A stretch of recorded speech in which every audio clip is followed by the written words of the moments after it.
So I just wanted to kick off with, I used to do the sort of future of call centres and all that kind of thing. Now I feel a bit more like a historian. They've been around it so long that it all comes back again. Can anybody in that theme tell me what this is? And there's prizes as well. Transistor? No. Keep going. Come on, John, you've seen it before, surely. Very close to that, yeah. One half of it would make, it's actually a phone. It's Alexander Graham Bell's original phone, the sort of start of the contact centre industry, if you go back far enough, I suppose. And I put it up there really just to represent that kind of, the technology moves on, but actually the human behaviour tends to stay the same. So we have this saying, this passion, you'll hear me talk about it quite a lot, of how do we stop doing dumb things to our customers and our people.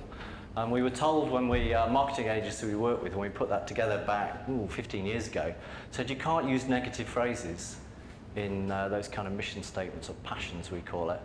And we said, yeah, but that's what we believe in.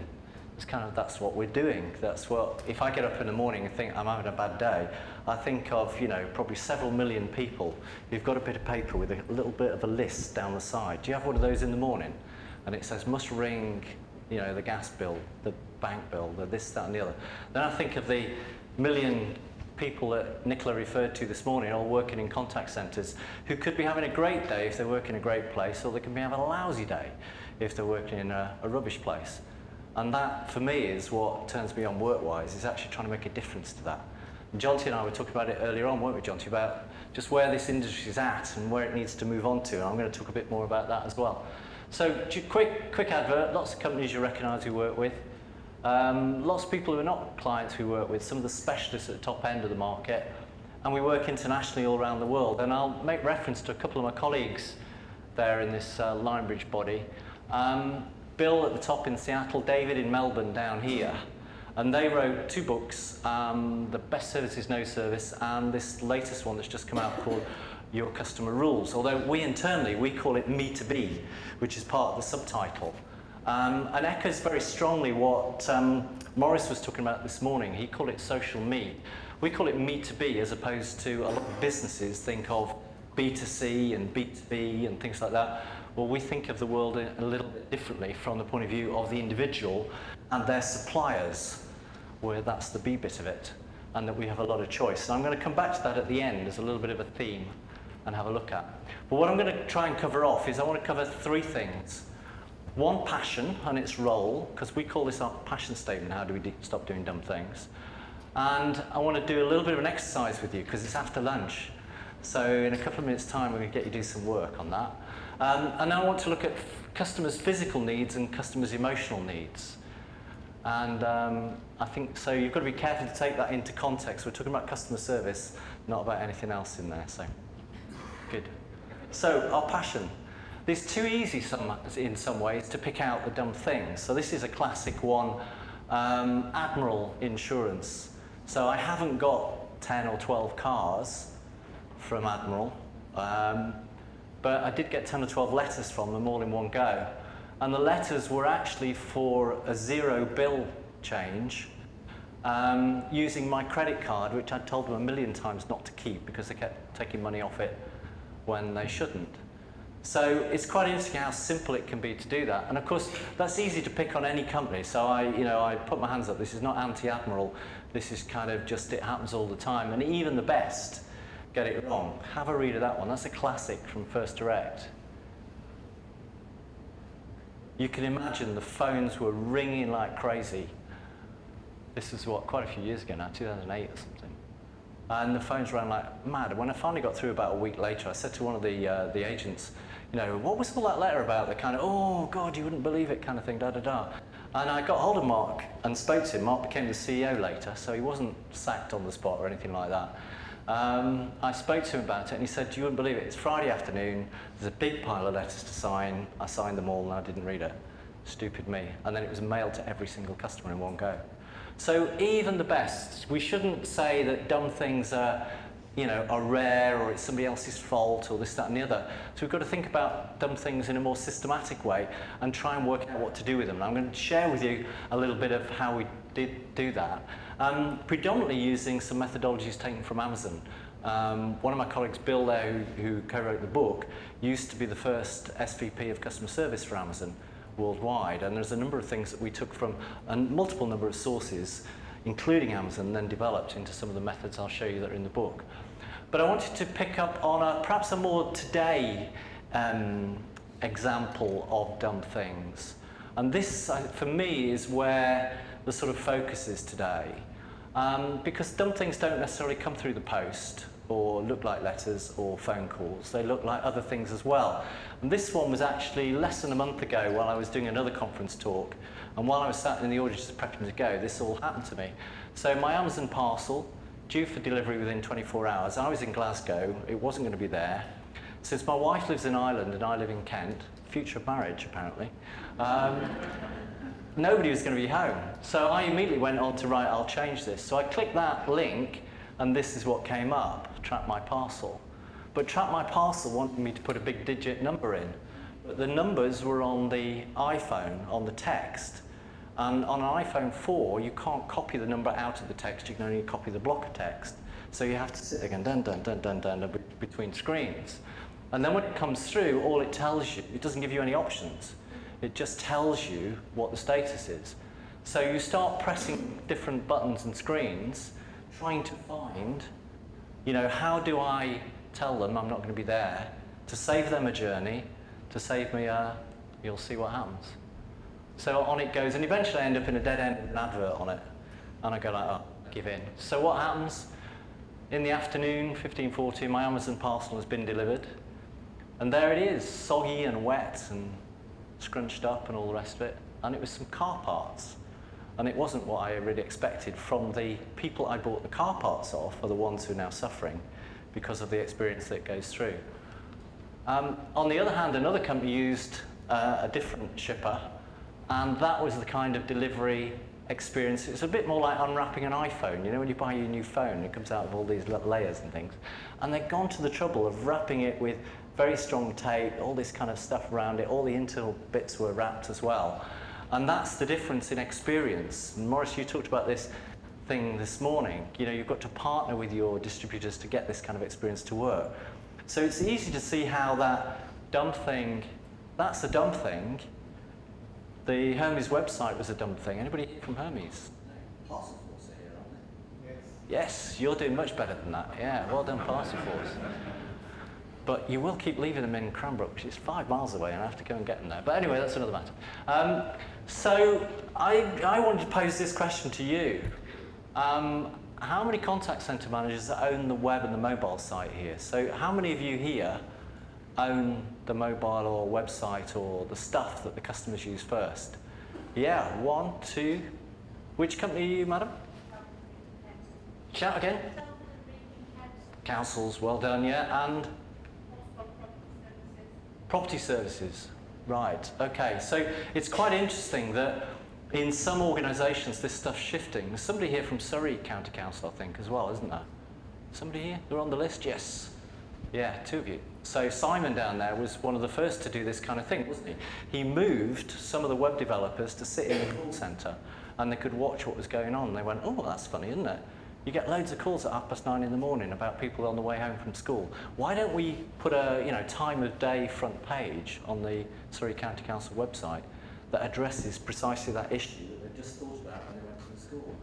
And that's what happens when you start bringing these two worlds together. And the other way around, how many web managers own the contact centre?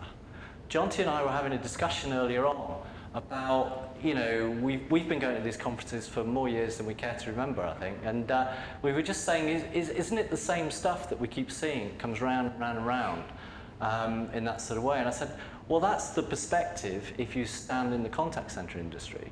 If you stand in the web industries or in the online industries, it doesn't look like that at all. It's changed out of sight. And contact centres have changed out of sight, and digital companies that start up don't have contact centres, or if they do, they look really sexy, like your front room with sofas and people working on laptops. So the world of contact centres has moved on. It just may not appear so from within the contact centre industry. And so I think this linkage is very important. So that, for me, is part now of the mission about how do we stop doing dumb things. It's bringing the online and the contact centre worlds together so that when you talk into your watch, actually you've got to think about this in the context of the contact centre that supports that is going to look very different, if there's going to be one at all. And I think the other underlying principle around this, how do we stop doing dumb things, is to remember a lesson I learned a long time ago. First few weeks at work, I worked in a sock factory up in Yorkshire, Maltby, mining town. And they made knitwear and all sorts of things. And I could never work out why the boss used to take half an hour to get from his car to his office in the morning. And I could never work out why all the women in the factory thought he was absolutely the bee's knees. And what I discovered by looking into it was he walked around the floor and said good morning to everybody. And once each morning he'd stop and have a 10-minute chat with somebody and find out what's going on. And it's absolute basic human nature that people want to be recognised and that people want to talk. And one of the key things that always amuses me when we go into any business, you go into a contact centre or indeed any part of a business, and you just go and sit down with some of the people who do the work, do the job, and actually talk to them. And they already can tell you, straight off the bat, they can tell you what all the physical needs of the customers are, they can tell you what the emotional needs are, they can tell you which management problems exist, which things work well, and so on and so forth. So most businesses have the answers to a lot of these problems that will stop the dumb things. The issue is, how does a business, a company, collectively listen to what it already knows? And that's the challenge that we start to face when we look at physical needs that customers got and emotional needs that customers got. And I'm going to show you a couple of examples of that. So the issue I put here in this context, because we're talking about contact centres, is what does your contact centre know and what are you going to do with it? How do you get that information to travel around your organisation? Okay, so that's a little intro into passions, but I want to change tack and go to your passions. So I've talked a little bit about mine, and I want to get you to talk to somebody you don't know in the audience about your passions at work. Now, if I said to you, stand up, talk to somebody about your passion at work, the room would go dead. So we cheat, and we do, what's your passion out of work? So I'm like a Man United fan, sorry to anybody else who doesn't. I'm learning guitar, Spanish guitar. I'm in a ukulele orchestra. We're going for our third session tonight. I'm a complete petrol head. Anything to do with old cars, racing cars, karting, all that kind of thing. So these are the sort of things that float my boat. So I want you to stand up, grab somebody somewhere near you that you don't know, be brave, grab them, and I want you to just talk for a minute each on what are you passionate about out of work, first of all. So stand up, grab somebody near you, and make some noise. Go for it.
Okay, now moving on to what are you passionate about in work?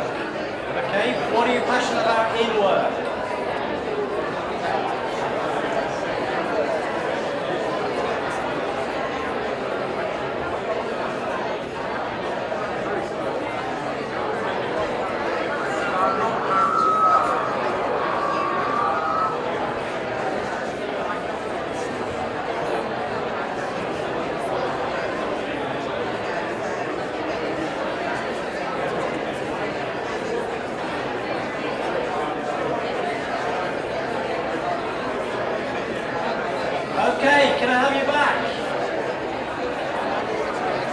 a seat, grab a seat.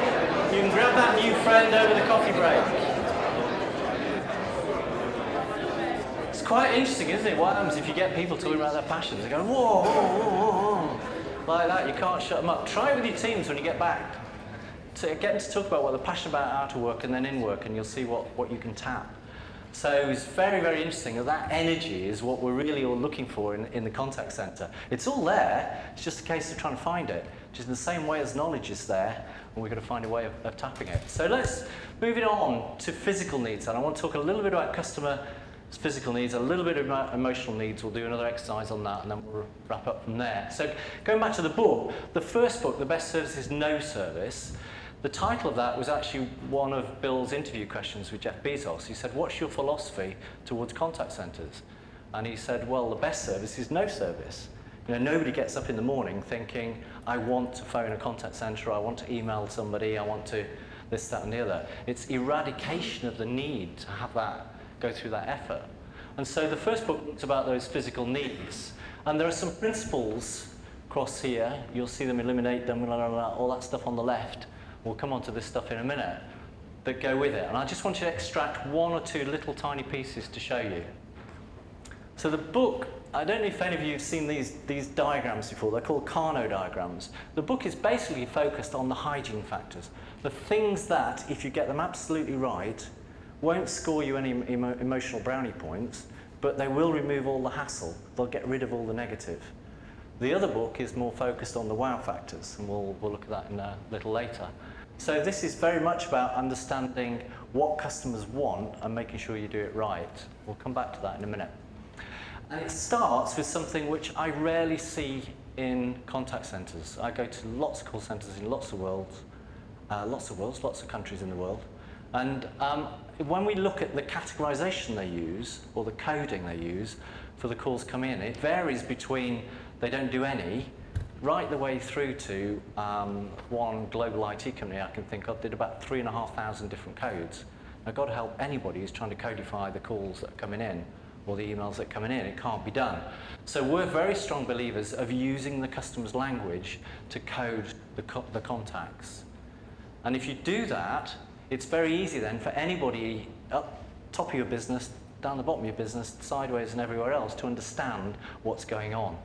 So if you've got coding in your business and you've got hundreds and hundreds of codes, look for the top 20 to 30 at most codes for what customers want.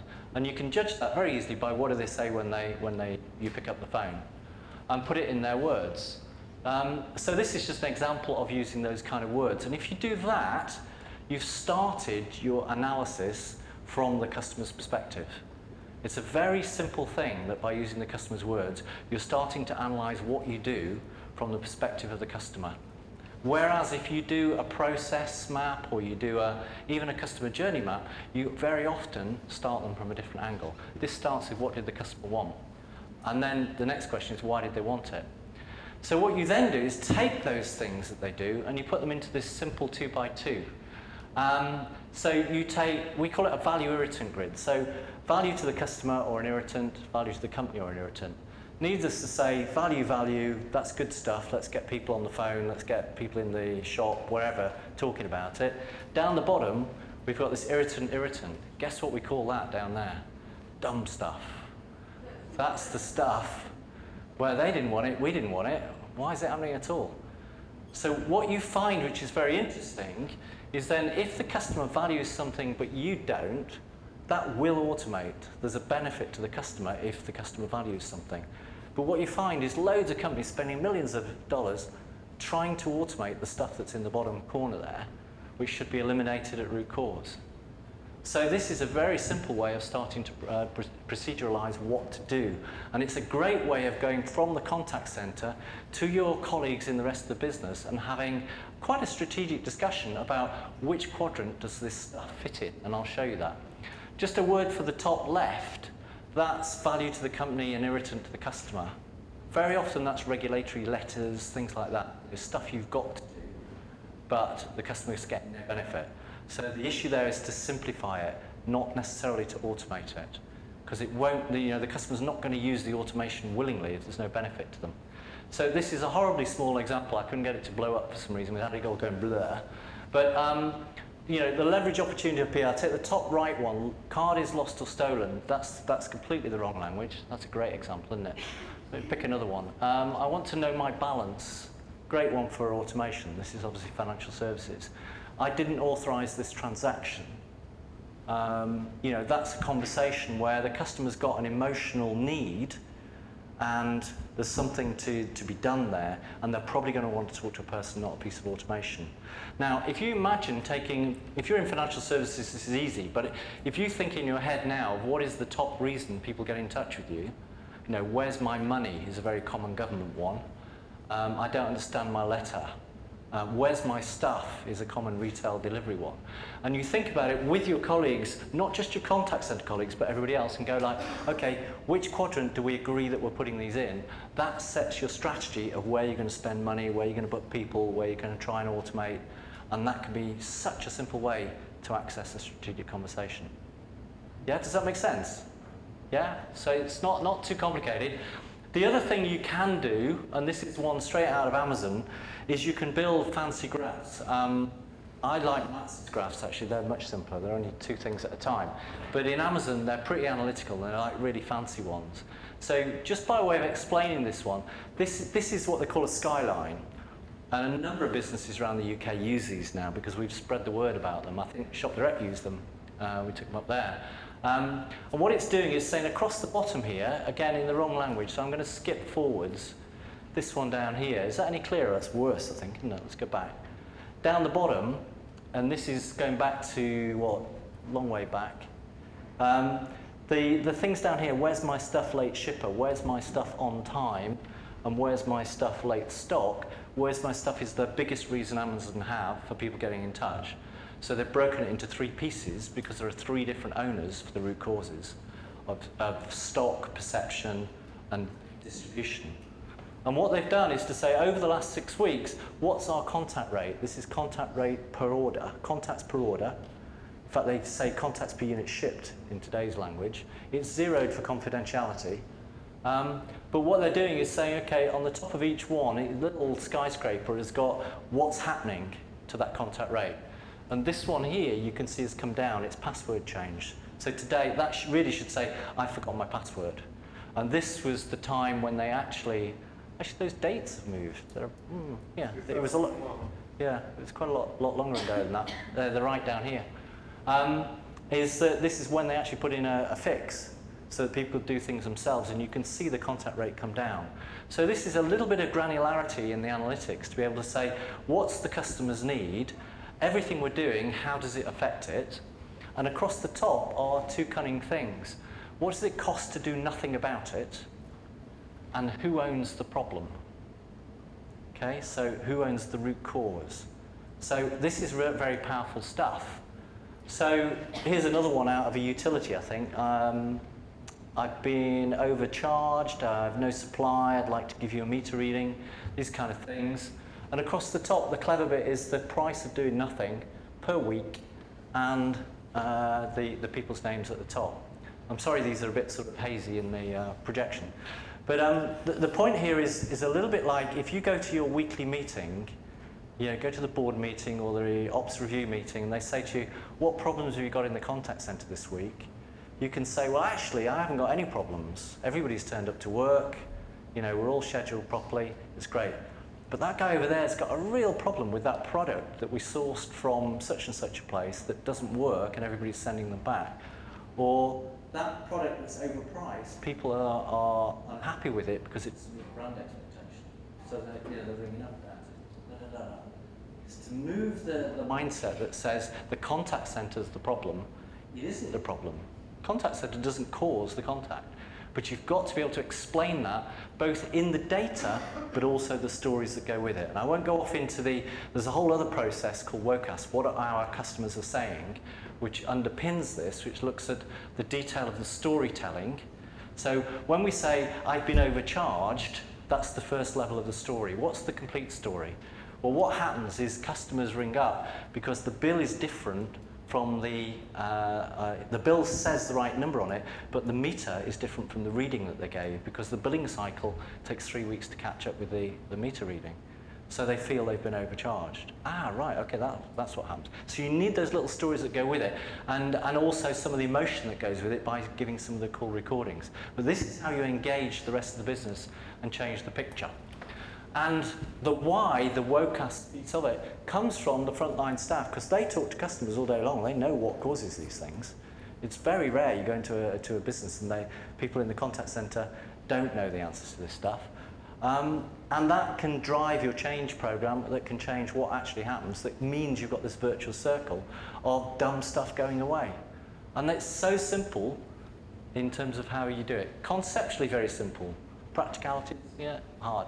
But what it does, and this is Amazon and Bill was there, big reductions in contact rates, continue to do that forever and ever. And at the same time, people think it's great because they're not having to go down the list in the morning and phone you up and get hold of things. And it's replicable. So this is a US example, this is a UK example. Contact rates going up, but the actual contacts per transaction going down. So the number of staff stays the same. So it's particularly important in growth businesses. And what you do see is that many startup digital businesses today start with the premise of understanding this kind of stuff and making sure they don't have to grow a contact center. And there are a number of techniques that go with that we can talk about another time. And this is another example, HMRC. This is a guy called Martin Seller who presented his figures up there, reduction of 10 million calls in 2011 and 12, which didn't really help because in 2010 they lost about 20% of their staff. But even the ones that get a bad press are trying very hard to get this stuff to work. So if you're not working already on understanding what your physical customer needs are, for me, that's the most basic thing you can do in the contact center. Really get a handle on it, put the data together, put the stories together, and engage your colleagues to actually drive this stuff around. So that's the physical bit. And I want to just very quickly touch on the emotional needs, which is the other book in here, Me2B. Cover that off. So in Me2B, this is just an extract of a page, I think. It talks about these 7 drivers, emotional drivers. I tend not to think of them as a pyramid because sometimes, according to your brand, some of these are more important than others. There's no generalization that says that one is more important than another. But these are basic human expectations that you can check quite easily as to whether your business is meeting them. And we can use them to innovate on the ways in which your cross-channel journeys are working. So I'm going to give you, again, another quick break here. What I want you to do is grab somebody else different from the one you just grabbed. And I want you to think about these particular emotional needs and how you address them at home. Your kids, your partner, your wife, your husband. How do you address these needs at home? How well are you doing? Come on, it's dawning on you now what I'm asking you to do, isn't it? So I often think it's like, you remember me. Well, that should be pretty obvious. Mind you, I do get the kids' names mixed up, but that's fine. You make me better and do more. There's loads of ways in which my wife does that for me. So, for example, she phoned me at 6:30 this morning to make sure I'd woken up. Sorry, this is one of the things of living in 2 countries. Maybe this wouldn't apply to you. You get a nudge. Got me up at 6:30 to make sure I got here on time. That's really kind of her, So think about these emotions. And the reason for doing this exercise, it just brings home what these emotions are. So if you want to stand up, grab somebody you didn't grab before, make a bit of noise, and just think about maybe 1 or 2 of these emotional drivers. How do you meet them in your relationships at home?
Okay, can you grab your seats again? Sorry to stop the conversations. That one obviously led to some hilarity. So do you get what it's for? It's kind of like, it's not rocket science, but it allows you to just look at, whether it's a relationship between an agent and a customer on the phone, or it's you and a colleague, or whatever. You can just look at these 7 things and go like, oh, okay, I see how that works. And then you can analyze where are you putting in time and effort and where are you not putting in time and effort against some sort of structure. So it's a very simple structure for analyzing what's going on emotionally. And it goes off, here's 1 to 3 and there's 4 to 7. It goes off into a whole raft of things. You can read them in the book.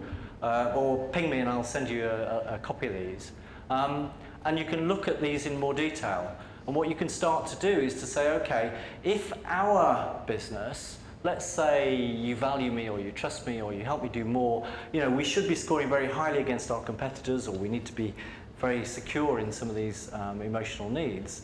Then what is it that we're doing and how can we generate ideas to do it? And we're doing that across those journeys, a bit like the one we showed at the beginning with the text that led to the email that led to the website and so forth. So here's a couple of examples. You surprised me with stuff I can't imagine is one of the sub-needs. And I don't know if you can do this, but you can go and have a look through the cameras. So when you get the traffic report comes up on your radio and you think, well, do they mean it or do they not mean it? The sign says the M25 is blocked. Is it really or not?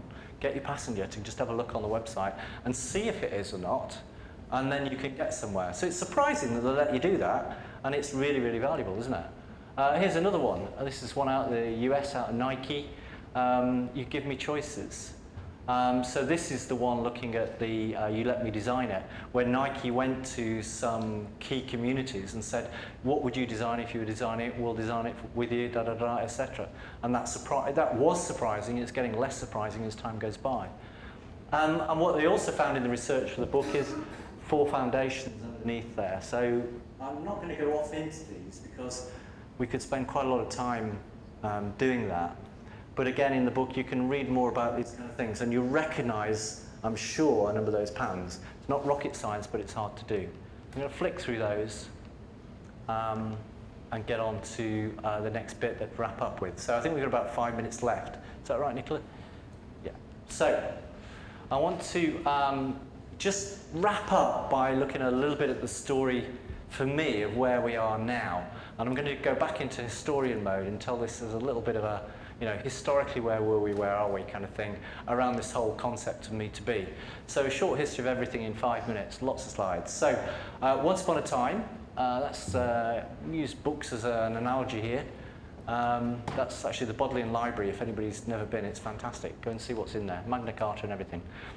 So going back maybe 10, 15, 20 years ago, if you had a great product, it was all about sales. Organizations were very sales focused.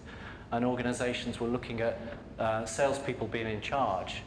Lots of great armies of salespeople. They were the ones that got the glory, the money, the commissions. And if they were really good, they might get the company car or something like that for the month. Don't know how many of you got a Hindustan, but you'd probably leave if you got that today, wouldn't you? But we were missing something. What were we missing? So this is my obligatory slide that I always put in. So when we get together in our global organization, we always try and pick somewhere nice to go. So if we're going to get together, we get together probably twice a year for a week and share what's going on around the world.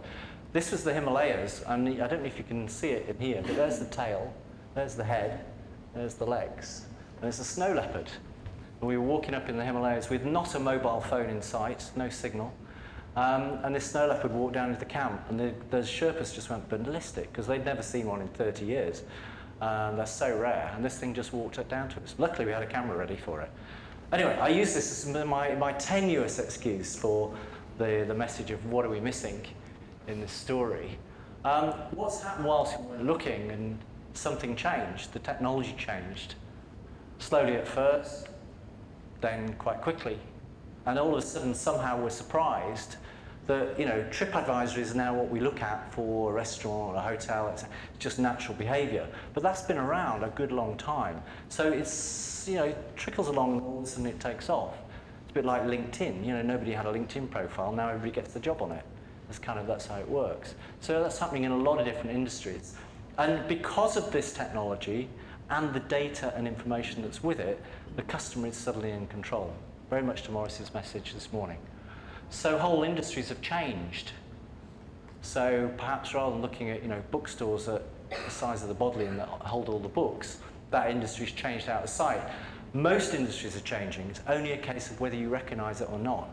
There's dangerous students working on every industry somewhere, sitting there going, reinventing this as a digital offering. So that makes some people unhappy if you're just dyed in the wool, but lots of people think it's great fun. This is my second obligatory slide, get the kids in. But the people who really understand how to work in that digital environment and to use the data, obviously are the happiest ones. Jeff Bezos and Amazon's head office. And one of his favourite sayings, be afraid of the customers, they're the ones with the money. That's my daughter dressed up for Halloween. So if you understand those new rules and you know how to work with the data, then this stuff is good. But working with your data is not the issue. Working with the customer's data is the issue. Because the customer's got FIFO and Trustpilot and all sorts of mechanisms to share. And as a contact centre, you need to be looking at what they're saying to each other and feeding that information into the organisation. That's absolutely imperative, because that's what the customers are doing. And we get this inversion. And it's an inversion of power from seller to buyer. And that's why I started that history with once upon a time the sellers were important, now the buyers are important.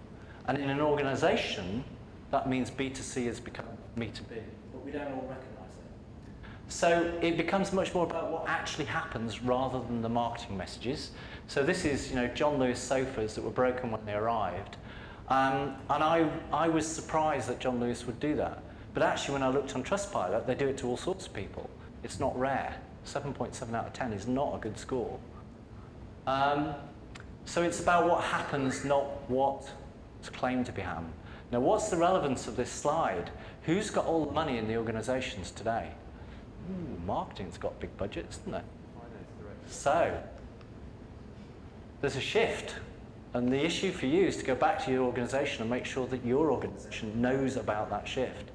And say, hang on a minute, this is about the customer's experience, not about the marketing message. How much do we spend on marketing? How much do we spend on the customer experience? Do a quick, can you calculate it in your head? It's quite different, isn't it? And then say, okay, if it's all about the customer experience and customers are sharing this information, then how come budgets aren't balanced? Surely not. The power base around the board table is not balanced. So I love this statement. I think it's a Disney one, I'm not sure, but marketing is the tax you pay for being unremarkable. So if you think about, Morris put up a slide with Nest in it, the people who do the thermostats and the smoke things. I think one of my next slides is a Nest thing. That's 2 of us in 5 or 6 presentations. They don't market, they don't have to. Marketing is about differentiation. Anyway, but not everybody agrees, so you don't expect your marketing director to agree with you straight out. You'll say the answer's 4, you'll say the answer's 3, whatever it might be. And it can get quite stressy then. There's a lot of, fighting to go through before you come out the other side. Don't know if anybody's got one of these in practice, but please don't use it in the room, thank you. So a lot of people have stopped to think, and this is really my challenge to you, is to stop and think and say, okay, if the world has changed that much, what is it that we're doing in the contact centre? How can we engage our colleagues? Yes, we can do all that data stuff I showed you. We can get all our ducks in a row, but we do need a good conversation about this stuff. Get the thinking going differently, and get out of that B2C mindset and into the Me2B way of thinking. And what that looks like when I see a business which is digital and is in that Me2B thinking, is I see tons and tons of testing. Test and learn, test and learn, test and learn. And I think, Morris, you asked the question this morning, how many people have got an innovation budget? An innovation budget needn't be big, it's mainly about time. Do you have a team that tests new product, or tries different processes, or uses, works in conjunction with all the test and learn exercises going on your website? Because there's sure and begorra they're going to be doing lots and lots of testing on the website. Are you replicating that with them? And great example, Nest I talked about. And then some simple things emerge. So Black Circle sell tyres. But really simple things like, you know, being able to put your number plate in rather than be a geek and have to know what's on the side of the tyre. These are the sorts of things that come out in companies where test and learn works. But digital alone is not enough. People obviously still matter. We've talked about passions and the way that that works. Despite their faults, I think we're always going to have people, and we'll always have dumb stuff because people are always going to make errors. Drive through past the sign that says don't go here. And we need their passion. What's very interesting is in the very best digital businesses, they are the ones fighting for the very best talent. They realise that they need this kind of stuff. And physical stuff still matters, the ability to get things from A to B and do it well. This is a DPD example, which some of you I'm sure will have experienced by now. And it allows you to make better and differentiated offers.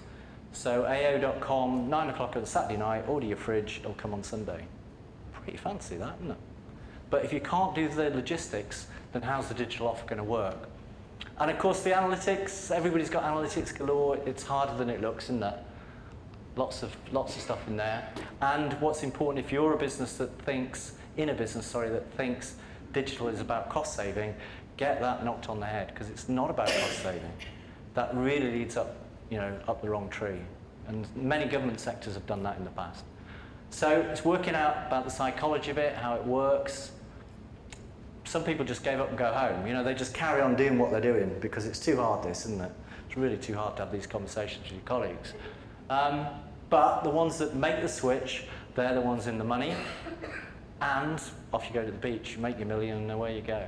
The question is, where are you in your organisation? Your organisation may be somewhere along that journey, but where are you personally? How brave are you? When you're in the next meeting and you have those discussions about we've got no time to do test and learn, we've got no money to try out new ways of doing things, we've got a board that doesn't think this way, you've got to be brave because the customers are out there banging on your door telling you what to do, and there's loads of data to do it with. So these are really sort of the final points I want to end with to bring that story home. Hopefully that's been useful. So it's passion. Okay. What are the customer's physical needs and how you can work with those? What are the customer's emotional needs? How do we think about those emotional needs? And the world changed, so what are you going to do about it? Thanks very much indeed.